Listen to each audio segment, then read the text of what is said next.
Mga kaha, ihanda na mga payong! Because it's officially rainy season. Laki na. Nakakagulat. Kidlat is real. Ngayong tagulan, mukhang mauuso na naman ang bawal lumabas. Lalo na't sunod-sunod ding naglalabasan ang ilang balita tungkol sa mga tinamaan ng kidlat. Sa Barangay Buena Vista sa General Trias, Cavite, isang malapitang pagtama ng kidlat sa likod ng isang bahay ang nabidyohan ng kaahan nating si Jan. Malakas din yung hangin, malakas ang ulan, tapos mga isang oras din yun na umuulan na malakas. Maliligo sana ako ng ulan, magsisenti-senti sana, tapos yun, biglang kumidlat. Pagkatama ng kidlat, parang may yung manig sa sobrang lakas. Dahil sa malakas na pagtama ng kidlat, pumutok daw ang transformer ng kuryente sa kanilang lugar. Dahilan para mag-brownout ng mahigit isang oras sa kanilang lugar. Nakakashocked! Laking pasasalamat ni Jan na hindi sa kanya o sa bahay nila tumama ang kidlat. Hindi katulad ng nangyari sa 3 bata mula sa isa pang barangay sa General Trias, Cavite. Naglalaro ng saranggola ang 3 batang may edad na 10, 8 at 7 years old. Nang biglang bumuhos ang ulan, kaya naman agad silang sumilong sa isang puno. Pero ang inaakalang ligtas na lugar, dun pala mismong tatama ang kidlat. Nalintikan na! Tumawag sa amin ang medical hospital ng General Trias. Nagre-request ng ambulance service para i-transfer yung mga bata na nabiktima o tinamaan ng kidlat. Ano kaya ang nangyari sa mga bata? Abangan mamaya. Paano ba nabubuo ang kidlat? Here's a simple explanation, mga kaha. Ang ulap ay binubuo ng water droplets at ice particles na parehong may positive at negative charges.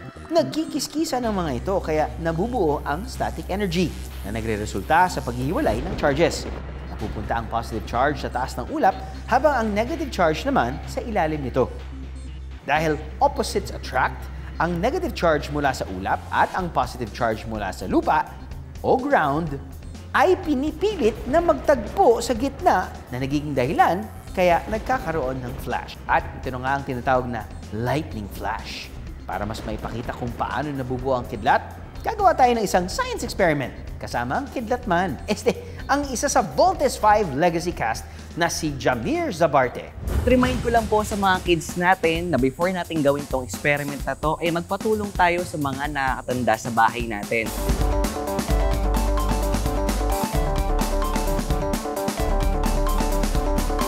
Sa paggawa nito, kailangan natin ng ibalot itong aluminum foil sa ating empty bottle. Kailangan meron siyang gap na 1 or 2 inch. Kapag nasukat na po natin, pwede na po natin siyang gupitin. Ilalagay na po natin siya sa ating plastic bottle. At bakit aluminum foil ang ginamit natin? Dahil good conductor siya ng electricity. At ang susunod natin gagamitin ay ang ating electrical tape. Kailangan natin ng plies tsaka electrical wire. Ang gagawin po natin is, itong wire, kailangan siyang idikit dito sa gilid. Susukatin po natin siya at kailangan dumikit po siya sa electrical wire. At kailangan po may pasobra po tayo dito na may cover kasi para hindi rin po tayo ma-kuryente. Hindi po natin siya ikakat completely. Kumbaga, tatanggalin lang po natin yung cover niya. Gugupitin ko lang po yung edge niya, tapos may iiwan po tayo dito na katulad na to. Yan, ipaikot natin para madali natin siyang maputol. Yeah. Full force, kaya kailangan talaga ng lakas ni Daddy. Tsaka ni Kuya. Ayan! Meron na po siyang mark, tapos hihilahin na lang natin siya. Labas na siya. Ayan. Ayan, ayan na. Okay! Ayan na ang mga kaha. Ayan. Nabutas na natin siya. Tapos, ilalagay na natin ang pako sa gitna. Pagkatapos po nito ay lalagyan po natin siya ng glue stick dito sa loob para kumapit po siya. At ganyan po magiging form niya. Ngayon, ang ating next step ay lalagyan po natin itong ating empty bottle na nilagyan ng aluminum foil ng tubig. kailangan po lagpas po siya doon sa aluminum foil yung tubig na ilalagay niya. At asin. Oops. Yan. Tapos, ilalagay na po natin itong ating bottle cup na merong pako. Ang goal po natin ay kailangan dumikit po yung pako na ito sa tubig. At pansin nyo mga kaaha, hindi po masyadong nag-submerge po yung ating nail sa tubig na may asin. Kaya ang gagawin po natin, gagawa po tayo ng conductor. Gagamitan po natin ito ng coil at pencil. Papaikot po natin yan. Charan! Iikot lang po natin itong dulo ng coil sa ating nail. Shake, shake, shake! Didikit na po natin tong ating electrical wire sa gilid ng ating aluminum foil na. Ayan. Para sa ating next step, kailangan po natin ng ping pong ball. Babalutan po natin itong ping pong ball ng ating aluminum foil.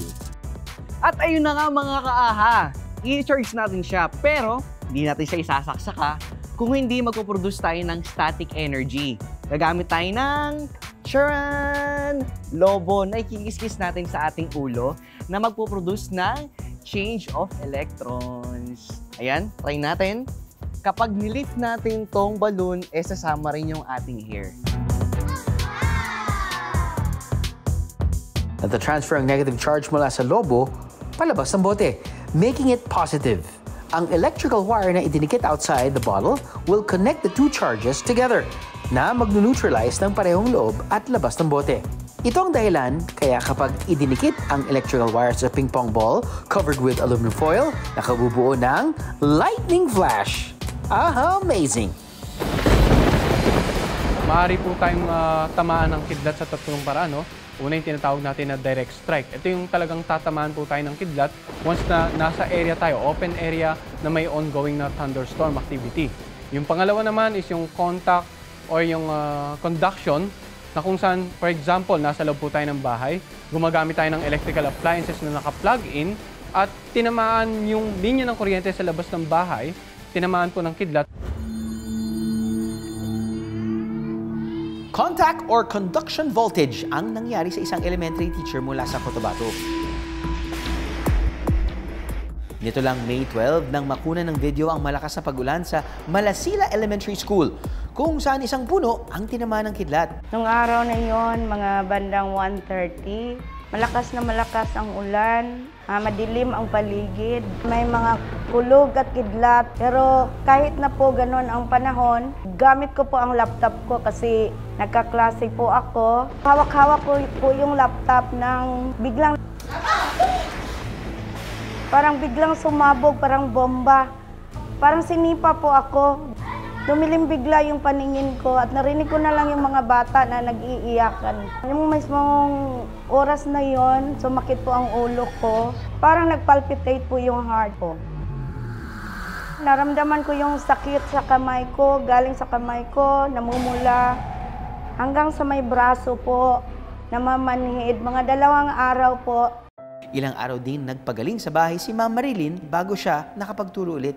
Nagpa-check up lang po ako, pumunta ako ng doktor, nagpa-ECG ako. Sa awa naman ng Diyos, normal naman po. Bukod sa direct strike at contact voltage, isa pang paraan ng pagtama ng kidlat ang naranasan ng 3 bata sa General Trias, Cavite. Yung pangatlo na mga paraan na kung paano tayo tatamaan ng kidlat, possibility, yung tinatawag nating side splash. Halimbawa, meron thunderstorm activity, sumilong po tayo sa isang puno, pero tinamaan yung puno ng kidlat, may tendency na tumalon yung kuryenteng tumama sa puno patungo sa pinakamalapit na taong sumilong po sa punong yon. At ito na nga ang nangyari sa mga bata. Agad na isinugod sa pinakamalapit na ospital ang mga bata. Nagtamo ng sunog sa braso si alias Nino at may tama rin sa paa ang pinakabata sa kanila na si alias Carla. Pero ang pinakamatanda sa tatlo na si alias Jason, sa kasamaang palad ay hindi na umabot ng buhay. Paano nga ba makaiiwas sa tama ng kidlat? Sumilong sa loob ng bahay o sa isang sturdy structure such as a building. Ngayon kapag nasa loob naman po tayo ng bahay, iwasan naman po natin gumamit ng mga electrical appliances na nakaplug in sa source ng ating kuryente. No? Iwasan din natin munang humawak sa mga metal frames ng ating bintana or sa doorknob na naka-expose yung other half sa labas nga ng ating bahay. Iwasan din po nating tumabi sa mga areas na may bodies of water gaya ng sapa or ilog sapagkat yung kuryente na dala ng kidlat ay maaring gumapang po at makarating pa rin po sa inyong kinalalagyan kung malapit po kayo sa mga bodies of water. Ang aksidente at peligro, walang pinipiling oras at lugar.